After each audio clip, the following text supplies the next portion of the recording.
Hello বন্ধুরা, আমার সহজ রান্নাঘরে আপনাদের স্বাগতম। আমি আজকে আপনাদেরকে দেখাবো যে কি করে বুটের ডাল দিয়ে মুরগির গোশত রান্না করতে হয়। এই খাবারটা অনেকেরই অনেক পছন্দনীয় একটা খাবার, কিন্তু অনেকে এই সহজ রান্নাটাই জানেন না। আসুন তাহলে জেনে নেওয়া যাক যে এই রান্নাটা করতে কি কি উপকরণের প্রয়োজন হবে। আমি এখানে নিয়ে নিয়েছি 1 চা চামচ পরিমাণে রসুন বাটা, 1 চা চামচ পরিমাণে আদা বাটা, জিরা বাটা এবং গরম মশলা বাটা। আর ফোড়নের এখানে নিয়ে নিয়েছি কয়েকটা তেজপাতা এবং গোটা গরম মশলা, ছোটো এলাচ। এখানে হলুদ গুঁড়া, মরিচের গুঁড়া, আর নিয়ে নিয়েছি পেঁয়াজ কুচি, স্বাদমতো লবণ। এখানে 250 গ্রাম মুরগির গোশত নিয়ে নিয়েছি, আগে থেকে কেটে ধুয়ে নিয়েছি। আর এখানে আমি 250 গ্রাম বুটের ডাল সেদ্ধ করে নিয়েছি আপনাদেরকে দেখানোর সাথে, এবং ভিডিওটা যাতে শর্ট হয় সেজন্যই ডালটা আমি লবণ দিয়ে শুধুমাত্র সেদ্ধ করে নিয়েছি। তাহলে আসুন দেখে নেওয়া যাক যে বুটের ডাল দিয়ে কি করে মুরগির গোশত রান্না করতে পারবেন এবং খুব সহজেই ঝামেলামুক্ত এবং ঝটপট। আসুন তাহলে দেখে নেওয়া যাক ঝটপট সেই রেসিপিটি।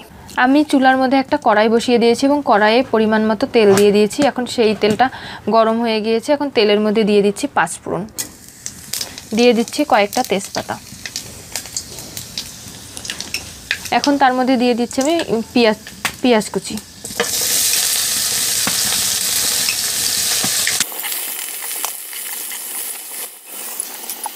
এখন এর মধ্যে দিয়ে দিচ্ছি সামান্য পরিমাণে লবণ, যাতে পেঁয়াজটা তাড়াতাড়ি ভাজা হয়ে যায়। এখন এর মধ্যে দিয়ে দিচ্ছি কয়েকটা গরম মশলা। গরম মশলাগুলো এর সাথে ভাজা হবে, তাহলে পেঁয়াজের সাথে গরম মশলারও একটা অন্যরকম সেন্ট বের হবে। এখন নেড়ে চেড়ে ভালো করে ব্রাউন কালার করে পেঁয়াজটাকে ভেজে নিতে হবে, কারণ অনেক সময় পেঁয়াজ ভাজার মধ্যেও কিন্তু তরকারির অন্যরকম একটা ফ্লেভার আসে। আর যত ব্রাউন কালার করে পেঁয়াজটা ভাজা হবে ততই তরকারিটার অন্যরকম একটা ঘ্রাণ আসবে।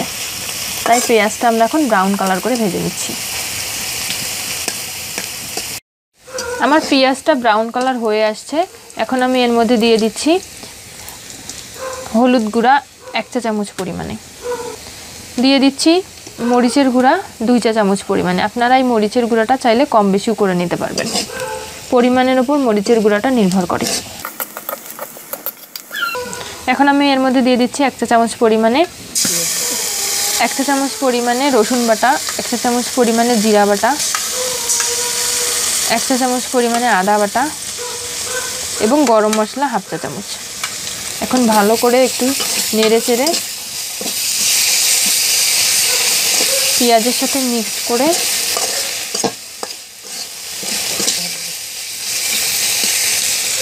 তারপরে এখন দিয়ে দিচ্ছি গোশতগুলো।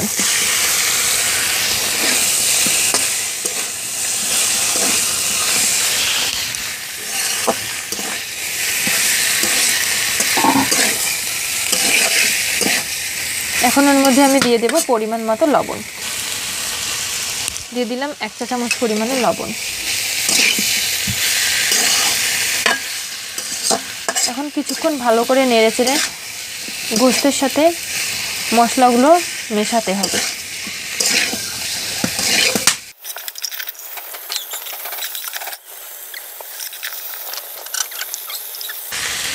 এখন আমি এর মধ্যে দিয়ে দিচ্ছি 1/2 চা পরিমাণে গোলমরিচ গুঁড়া।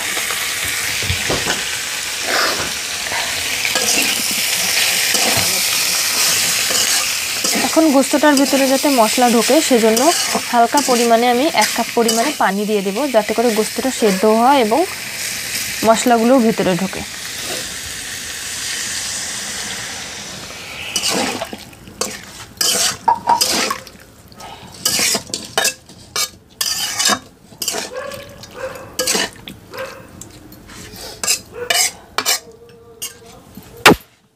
এখন আমি একটা ঢাকনির সাহায্যে এটাকে ঢেকে দেব 10 মিনিটের জন্য।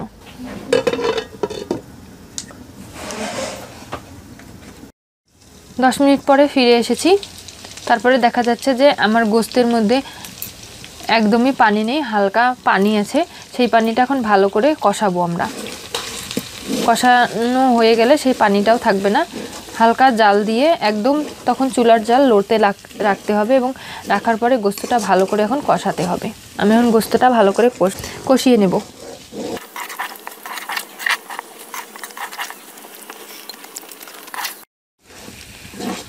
আমরা সুন্দর করে ব্রাউন কালার করে গোশতগুলোকে কষিয়ে নিয়েছি। এখন দেখা যাচ্ছে যে গোশতগুলো একদম গা ছেড়ে দিয়েছে।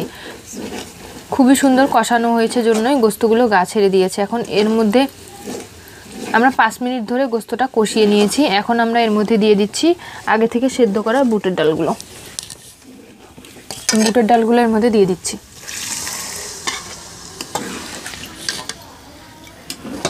দিয়ে এখন ভালো করে নেড়েচেড়ে বুটের ডাল এবং গোস্ত একসাথে মিক্সড করে নেব।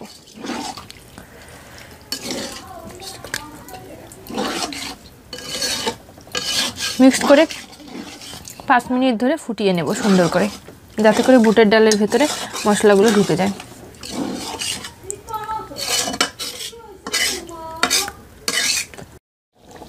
আমরা 5 মিনিট ফুটিয়ে নিয়েছি। এখন আমাদের ডালটা একদম তৈরি হয়ে গেছে। এখন আমরা ডালটি একটি পাত্রের মধ্যে নামিয়ে ফেলবো, কারণ আমাদের ডালটি হয়ে গেছে। হ্যালো বন্ধুরা, আপনারা দেখতেই পাচ্ছেন যে আমার মুরগির গোস্ত দিয়ে বুটের ডাল যে রান্না করেছিলাম সেটার কালারটা অনেক সুন্দর এসেছে, এবং এটা কালারটা যতটা সুন্দর এসেছে এটা খেতেও কিন্তু অতটাই সুস্বাদু হয়েছে। আর খুব সহজেই ঝামেলামুক্তভাবে এটা ঝটপট তৈরি করে নেওয়া যায়। তাই আপনারা এই রেসিপিটা অবশ্যই করে বাড়িতে তৈরি করবেন এবং নিজেদের আত্মীয় স্বজনদেরকে খাওয়াবেন। তাহলে বন্ধুরা, আমার এই পুরো ভিডিওটা যদি আপনাদের ভালো লেগে থাকে তাহলে অবশ্যই করে বলবো আমার চ্যানেলটি সাবস্ক্রাইব করুন এবং পাশে থাকা বেল বাটনটি অবশ্যই করে ক্লিক করুন। ধন্যবাদ সবাইকে, আজকে এই পর্যন্তই।